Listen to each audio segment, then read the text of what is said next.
Hello friends, welcome to the Zorawar classes. और आज के इस वीडियो में हम लोग अपने मैटर का फोर्थ पार्ट पढ़ रहे हैं, जिसमें हम लोगों ने पिछले वीडियो में टेम्परेचर के बेस पे boiling point, melting point and हम साथ ही साथ सब्लिमेशन को पढ़े थे। ठीक है। जैसा कि मैं आपको बता दूं कि वो जो बॉइलिंग पॉइंट है, मेल्टिंग पॉइंट है और जो सब्लिमेशन है उसकी प्रोसेस क्या होती है। तो जो बॉइलिंग पॉइंट होता है वो बॉयल करता है किसी चीज को लिक्विड से गैस यानी वेपर होने में। एंड मेल्टिंग पॉइंट जो होता है वो किसी सॉलिड को कन्वर्ट करता है लिक्विड में। बॉइलिंग पॉइंट लिक्विड से गैस में, एंड गैस से जो हम सॉलिड में किसी चीज को या कह सकते हो कि सॉलिड से डायरेक्ट गैस में करते हैं उसे सब्लिमेशन कहा जाता है। ठीक है। तो इन तीनों पॉइंट्स को समझेंगे और अच्छे से, और इनके साथ ही साथ ये जो फ्यूजन आप देख रहे हो, सॉलिडिफिकेशन देख रहे हो, कंडेंसेशन देख रहे हो, वेपराइजेशन देख रहे हो, इन सारे चीजों को हम लोग बहुत डिटेल में सीखने वाले हैं आज। तो हम देर ना करते हुए अपने सिलेबस को मैं दिखा दूं कि हमने क्या क्या आपको पढ़ाया है, वो चीज ध्यान से देखिएगा। तो मैंने आपको तो पूरा का पूरा फिजिक्स कंप्लीट करा दिया गया है। अगर आप नहीं देखे हो तो आप जाके विजिट करके देखो प्लेलिस्ट में।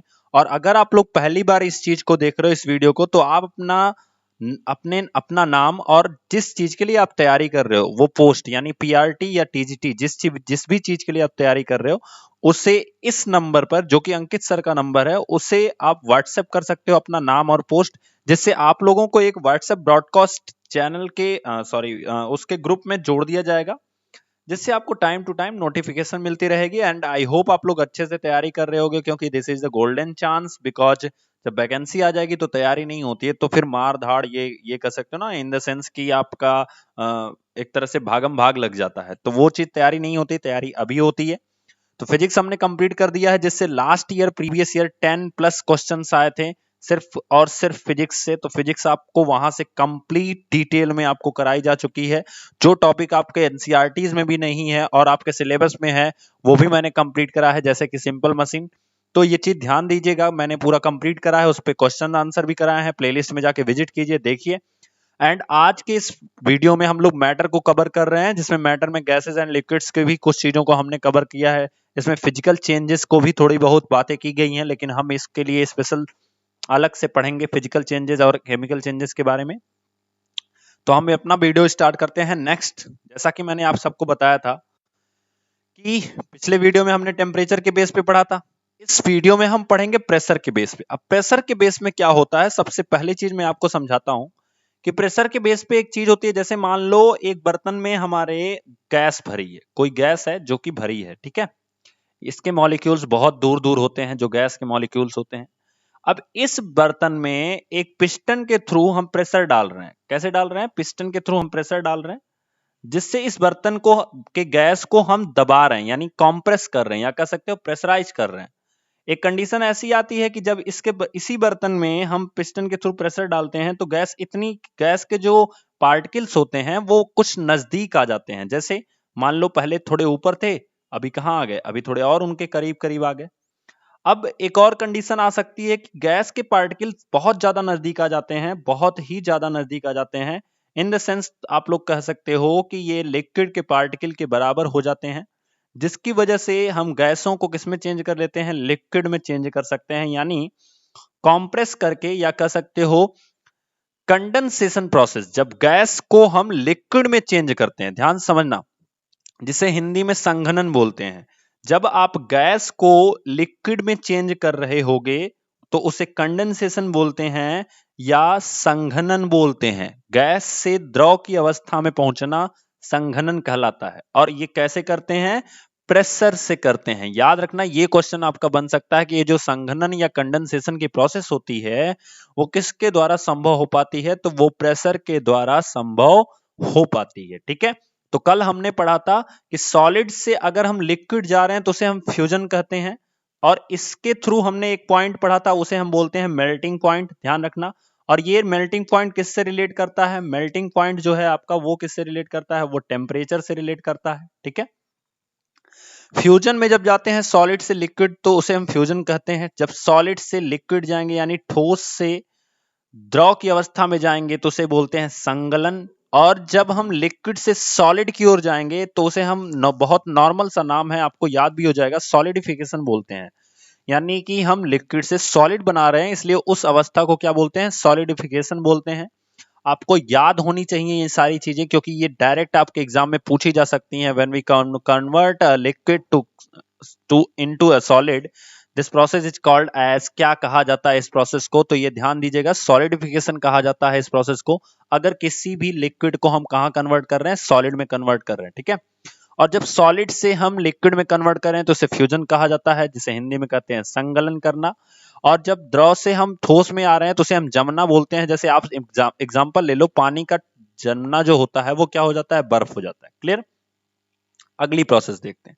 अगला ये है कि जब द्रव से हम गैस में आते हैं तो उसे वाष्पीकरण बोलते हैं, जिसे वेपराइजेशन बोलते हैं। जब हम द्रव से गैस में आते हैं तो उसे वाष्पीकरण यानी वेपराइजेशन बोलते हैं। और जब हम गैस से किस में जाते हैं, लिक्विड में जाते हैं, तो उसे कंडेंसेशन बोलते हैं, जिसे हिंदी में संघनन बोलते हैं। ठीक है, तो हिंदी याद करना थोड़ा सा टफ हो जाता है। यहाँ पे आप शॉर्ट फॉर्म में याद कर सकते हो कि सॉलिड टू लिक्विड में दो प्रोसेस होती है, एफएस होती है।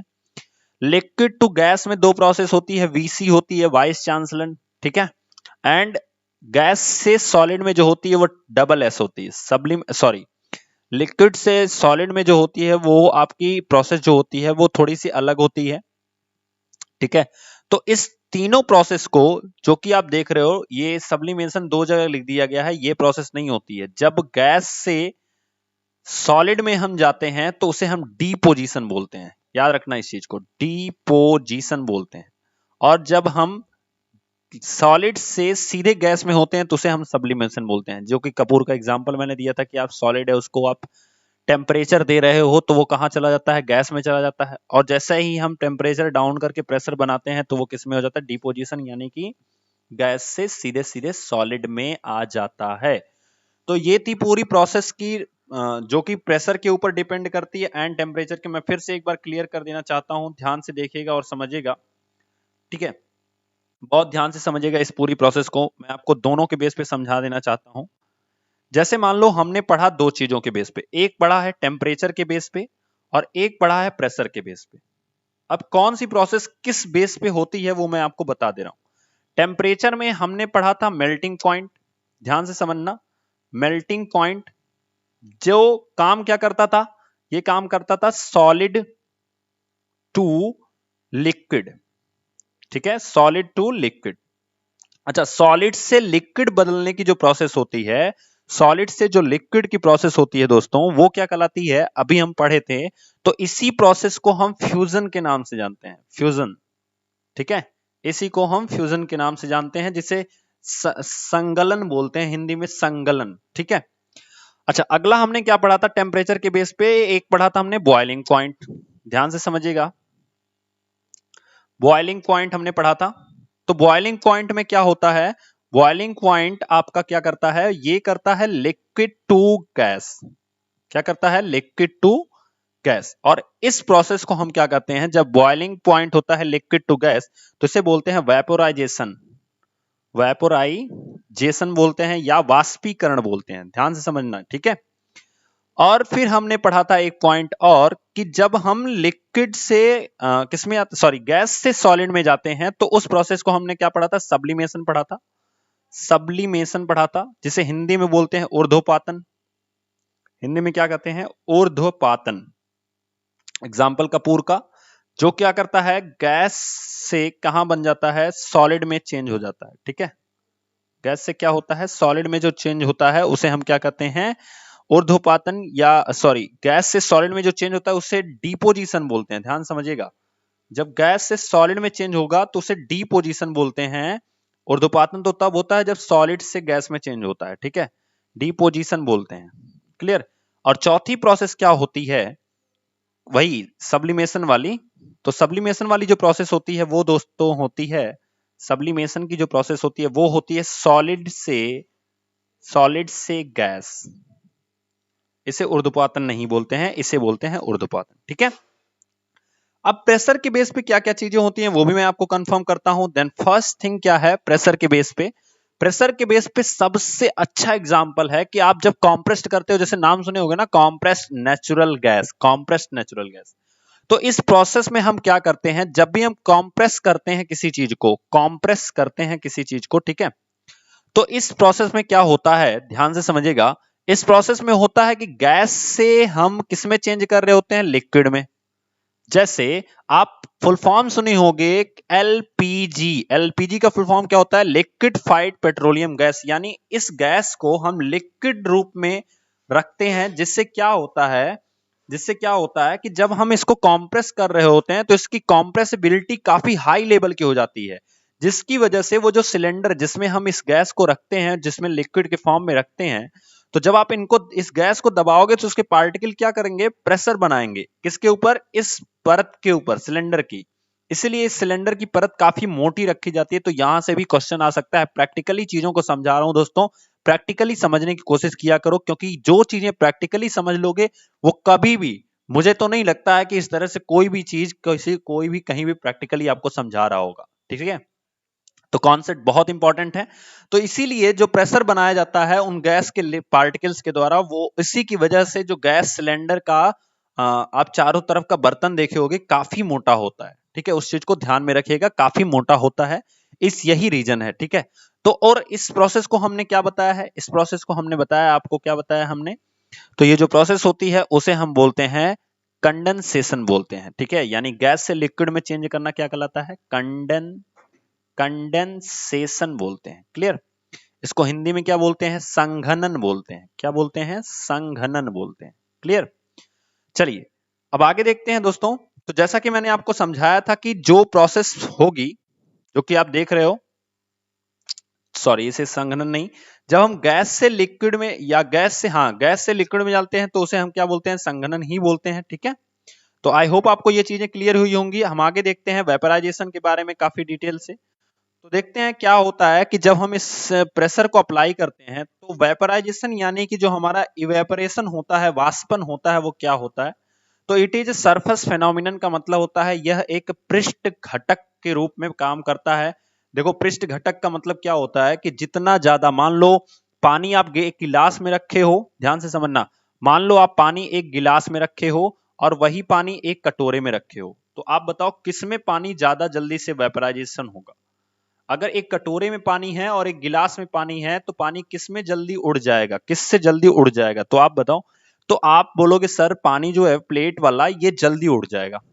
ठीक है यार, ये जो सॉसर्स होती हैं, तस्तरियां होती हैं, उनमें अगर हम पानी रखें तो जल्दी उड़ जाएगा। क्यों? बिकॉज इसका एरिया जो है ना सरफेस का, वो बहुत ज्यादा है। तो इसीलिए लिखा गया है it is a surface phenomenon, particles from the surface gain enough energy to overcome the force of attraction present in the liquid and change into the vapor state। जितना ज्यादा ये इसके सरफेस में घिरा होगा उतने कम इसको एनर्जी मिलती है, और जितना बड़े सरफेस में ये पानी रखा जाएगा उतना ज्यादा इसको एनर्जी मिलती है। क्या करने के लिए? To gain energy and overcome the force of attraction. Attraction का जो फोर्स होता है उसे तोड़ने के लिए, कम करने के लिए, present in the liquid and change into the vapour. तो आपको वाष्पन होने के लिए, ठीक है, वाष्पन होने के लिए इसको पूरी एनर्जी मिलती है जितना बड़ा सरफेस होगा। अब इसका रीजन समझ लो दोस्तों क्या होता है।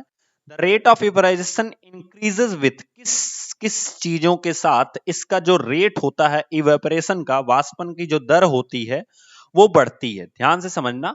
तो वाष्पन की दर किन किन चीजों पे बढ़ती है? तो जैसा कि आप लोग देख पा रहे हो, an increase of surface area. मैंने जैसे एग्जांपल दिया कि कोई भी चीज अगर आपकी गिलास में रखी गई है, मान लो ये पानी गिलास में रखना है हमने, और उसी पानी को हम किसी तस्तरी में रख रहे हैं, किसी सॉसस में रख रहे हैं, तो किस में जल्दी वाष्पन होगा? तो आप कहोगे सर ये वाला पानी जल्दी उड़ जाएगा, जल्दी से वाष्प बन जाएगा। ठीक है, लेकिन ये वाला पानी थोड़ा टाइम लगेगा। पानी उतना ही है, पानी में नो डाउट, बट इसमें टाइम लगेगा। क्यों? क्योंकि इसके पार्टिकल्स के ऊपर प्रेशर बना है इस बर्तन के शेप की वजह से, कि ये पार्टिकल जो हैं वो बहुत कम पार्टिकल ऊपर आ पा रहे हैं। और इसमें क्या होता है, इस बर्तन की शेप की वजह से जो लिक्विड के मैक्सिमम पार्टिकल, यानी इससे मोर देन पार्टिकल जो हैं वो ऊपर आ गए हैं, जिसकी वजह से ये इवेपोरेट हो सकते हैं। ठीक है, अब ध्यान देना, जब इवेपोरेशन होती है तो इसके अंदर की जो एनर्जी होती है वो कहां जाती है आखिर, या जो हम एनर्जी डालते हैं वो कहां जाती है? तो इसे ही हम लैटेंट हीट के नाम से जानते हैं, जिसे मैं नेक्स्ट चैप्टर में काफी डिटेल में पढ़ाने वाला हूं। लैटेंट हीट क्या होती है, यानी गुप्त ऊष्मा, आप सुने होंगे। ठीक है, तो सरफेस एरिया जो होता है वो इवेपोरेशन को इंक्रीज कर देता है। ध्यान रखना, क्योंकि आपसे पूछ सकता है क्वेश्चन में कि कौन से ऐसे फेनोमिनन हैं जो सरफेस जो इवेपोरेशन को इंक्रीज करते हैं। तो सब नंबर फर्स्ट होता है सरफेस एरिया, यानी कि हमारा पृष्ठ का क्षेत्रफल जो होता है जितना बड़ा होगा उतनी ज्यादा इवेपोरेशन होगी, वाष्पन होगी। आई होप आप क्लियर हो गए होगे। नेक्स्ट है हमारा एन इंक्रीज ऑफ टेम्परेचर। जब टेम्परेचर बढ़ता है यानी गर्मी अगर बढ़ रही है तो इवेपोरेशन जल्दी होता है, वाष्पन जल्दी जल्दी होता है। जैसे आप गर्मी के दिनों में देखते होगे नदी तालाब ये सब चीजें क्या हो जाती हैं, सूखना शुरू हो जाते हैं। क्यों? क्योंकि टेम्परेचर बढ़ रहा होता है। ठीक है, उसी तरह से कि जब हमारा टेम्परेचर बढ़ेगा सरफेस एरिया बढ़ेगा तो दोनों ही कंडीशन में रेट ऑफ इवेपोरेशन यानी कि वाष्पन की जो दर होगी वो भी क्या होगी, पूरी की पूरी बढ़ेगी। तो आई होप क्लियर हुआ होगा आपको। नेक्स्ट है डिक्रीज ऑफ ह्यूमिडिटी। तो ह्यूमिडिटी का मतलब होता है आर्द्रता। तो जब हम आर्द्रता को डिक्रीज करेंगे, ठीक है, आर्द्रता मतलब होता है कि नमी, ध्यान से समझना, ह्यूमिडिटी का मतलब हो जाएगा नमी। जब हम नमी को डिक्रीज करेंगे, क्या करेंगे, कम करेंगे। नमी कब डिक्रीज होगी, जब टेम्परेचर इंक्रीज होगा, सीधी भाषा में। तो जब हमारी नमी डिक्रीज होती है तब भी इवेपोरेशन की प्रोसेस क्या हो जाती है, बढ़ जाती है। देखो ये इंपॉर्टेंट चीज है, आपसे पूछ सकता है कि नीचे दिए गए कथनों में से कौन सा ऐसा कथन है जो इवेपोरेशन वाष्पन की दर को संबंध नहीं रखता है। तो जब आपको पता रहेगा ना तब आप लगा पाओगे। इसीलिए आज का चैप्टर द मोस्ट इंपॉर्टेंट। जितने लोग देख रहे हो ना काफी लकी हो, इस चीज को देख रहे हो। जो नहीं देख रहे हैं उनको शेयर कर दो अभी के अभी कि भैया देख लो, शिद्दत से पढ़ लो, नहीं तो केवीएस इतनी आसानी से नहीं निकलने वाला है। ठीक है, चलो द रेट ऑफ इवेपोरेशन क्या हो गया, इंक्रीजिंग किस किस तरह से होती है आपको समझ में आया, surface area, number second thing temperature, and third thing क्या होगी, ह्यूमिडिटी, एंड लास्ट क्या होता है, विंड की स्पीड। अगर आपकी हवा की गति तेज हो, जैसे हमने क्या देखा है कि अगर सूर्य ना भी हो और हवा तेजी से चले तो कपड़े सूख जाते हैं। ठीक है, क्यों? क्योंकि इवेपोरेशन जल्दी होता है। ठीक है, और इसकी वजह से क्या होता है कि हमारा इवेपोरेशन जल्दी होने की वजह से कपड़े सूख जाते हैं। अब हम इसी के बारे में नेक्स्ट चैप्टर में पढ़ेंगे। तो लैटेंट हीट पढ़ेंगे, और इवेपोरेशन जो होता है वो कूलिंग का भी कारण होता है। जैसे कूलर देखे हो, तो कूलर भी जो होता है वो इवेपोरेशन के प्रोसेस से या कह सकते हो कि जो नदी के आसपास अगर आप बैठे रहो या किसी भी पानी की जगहों के आसपास आप बैठे रहो और अगर हवा चले तो भले ही कितनी भी गर्मी पड़ रही हो आपको ठंडा लगता है। तो यही है होता है इवेपोरेशन, कि आप उस नदी के किनारे बैठे हो, उस नदी का पानी इवेपोरेट हो रहा है, फिर भी जब हवा चलती है तो आपको ठंडा लगता है। इसका रीजन है इवेपोरेशन। उसके बारे में भी हम डिटेल में पढ़ेंगे कि ये प्रोसेस कैसे कैसे होती है पूरी की पूरी। क्लियर? तो आपको पता चला कि 4 स्टेज होती है जब हम अपने किसको इंक्रीज कर सकते हैं, जब हम अपने इवेपोरेशन की चीजों को इंक्रीज कर सकते हैं, जिसमें मैं आपको बताऊं। अब जो इवेपोरेशन होता है इसकी प्रोसेस को हम किन किन प्रोसेस से इंक्रीज कर सकते हैं, इसके रेट को कैसे इंक्रीज कर सकते हैं, कैसे इंक्रीज कर सकते हैं, तो फटाफट बताओ जरा कैसे इंक्रीज कर सकते हैं। याद होना चाहिए, काफी इंपॉर्टेंट है। नंबर फर्स्ट हम क्या बढ़ा सकते हैं, सरफेस एरिया। क्या बढ़ा सकते हैं, सरफेस एरिया। दूसरा क्या कर सकते हैं, टेम्परेचर अगर बढ़ा दें, क्या बढ़ा दें, टेम्परेचर अगर इंक्रीज कर दें, टेम्परेचर को अगर इंक्रीज कर दें तो हमारा क्या हो जाएगा, ये जो इवेपोरेशन का रेट है वो भी क्या हो जाएगा, इंक्रीज हो जाएगा। और सरफेस एरिया अगर हम इंक्रीज कर दें, सरफेस एरिया हम क्या कर दें, इंक्रीज कर दें, तो इवेपोरेशन की जो रेट है वो भी इंक्रीज हो जाएगी।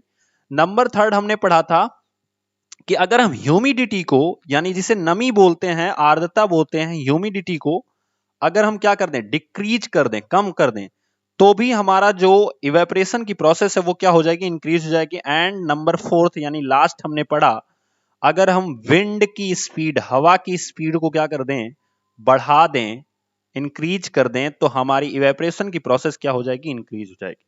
तो दिस इज द 4 टॉपिक्स जो आपको मोस्ट इंपॉर्टेंट हैं, आपको याद होने चाहिए कि कब कब हम अपने इवेपोरेशन के रेट को इंक्रीज कर सकते हैं। क्लियर हुआ?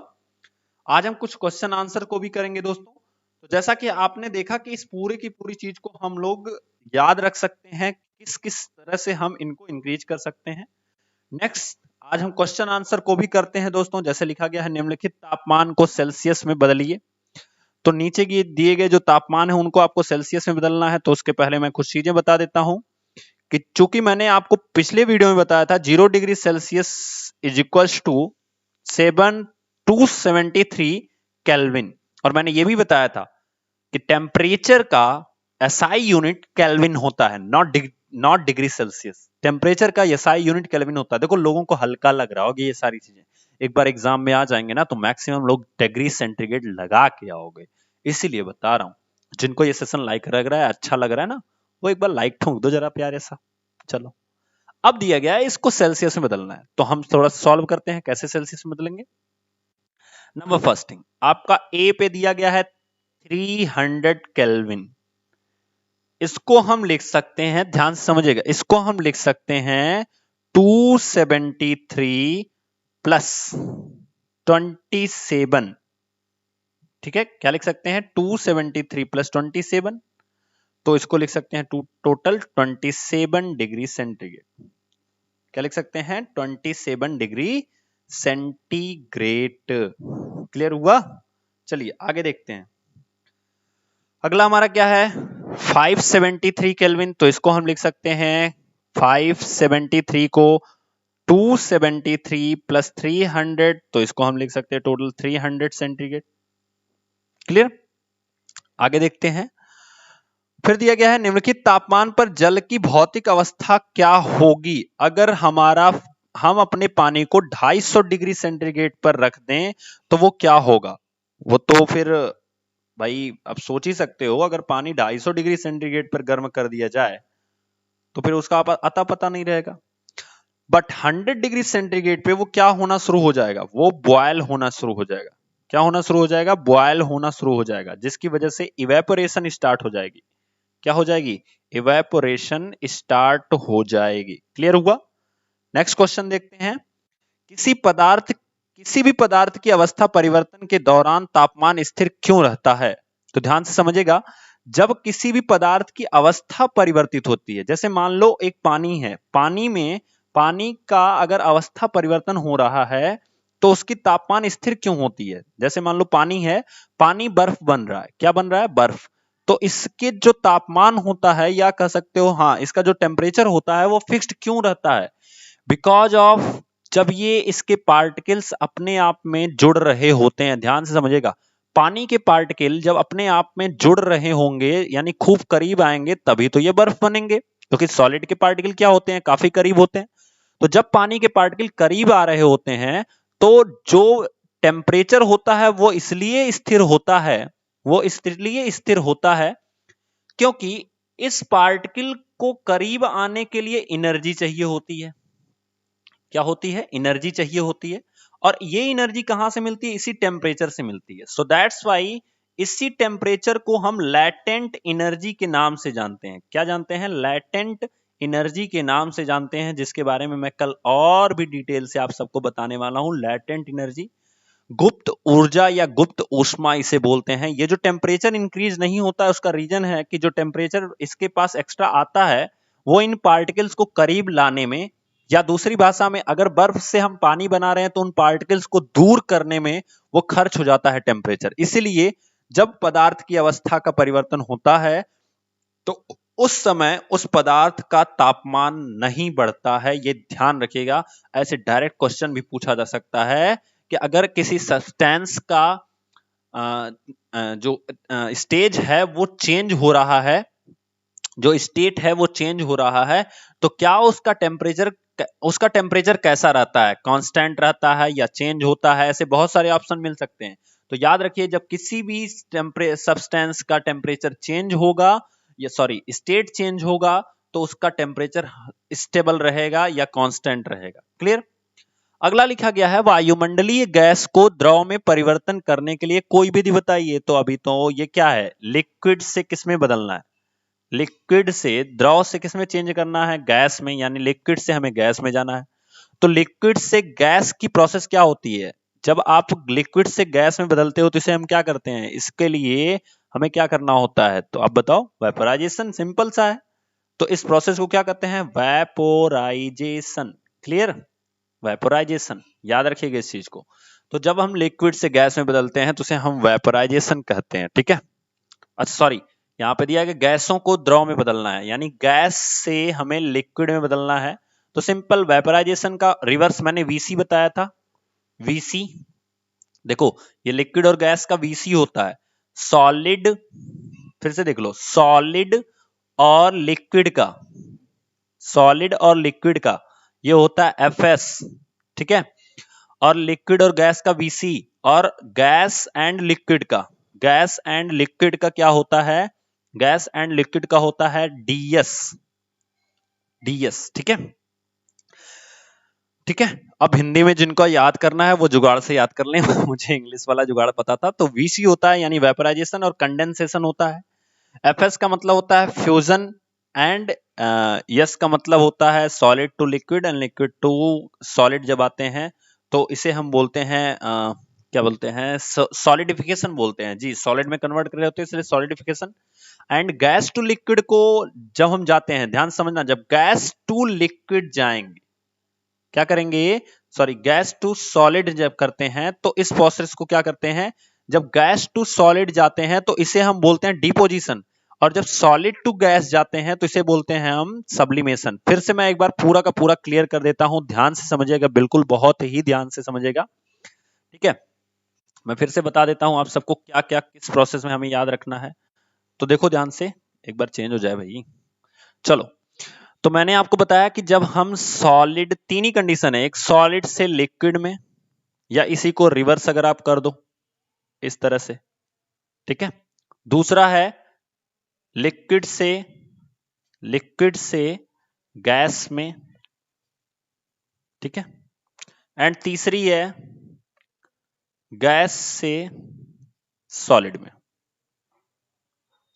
तो सॉलिड टू लिक्विड इसका शॉर्ट फॉर्म मैंने बताया, आप एफएस याद रखो। एफएस का मतलब होता है जब हम इधर जाते हैं तो फ्यूजन होता है, यानी जब हम सॉलिड से लिक्विड में चेंज करेंगे फ्यूजन होगा। जब हम इधर आएंगे तो इसे हम बोलते हैं सॉलिडिफिकेशन। सिंपल याद करने का तरीका कि हम, क्योंकि हम लिक्विड से सॉलिड में आ रहे हैं यानी सॉलिड में चेंज कर रहे हैं, इसलिए इसका नाम हो गया सॉलिडिफिकेशन। लिक्विड से गैस के लिए मैंने बताया था वीसी याद रखो, ये हो जाएगा वेपोराइजेशन, वेपोराइजेशन, वाष्पन जिसे बोलते हैं। एंड इसे बोलते हैं कंडेंसेशन, कंडेंसेशन, क्लियर हुआ।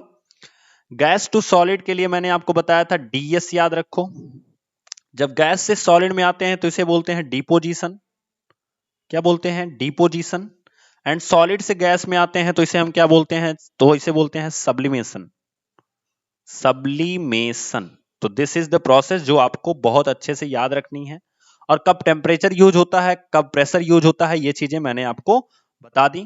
तो आई होप दोस्तों आपको ये सेशन अच्छा लगा होगा, समझ में आया होगा। एंड अगर आपको ये सारी चीजें अच्छी लग रही हैं तो प्लीज अपने नए दोस्तों को भी शेयर कीजिए, एंड मैक्सिमम लोगों को बताते रहिए, जिससे आप उन सब लोगों का भी फायदा हो सके। एंड तब तक के लिए थैंक यू, मिलेंगे नेक्स्ट वीडियो में नेक्स्ट प्लान के साथ, जो कि मैंने पिछले वीडियो में डिस्कस किया है लास्ट टाइम में। जाके देखिए क्या है प्लान नेक्स्ट वीक का। तब तक के लिए थैंक यू सो मच।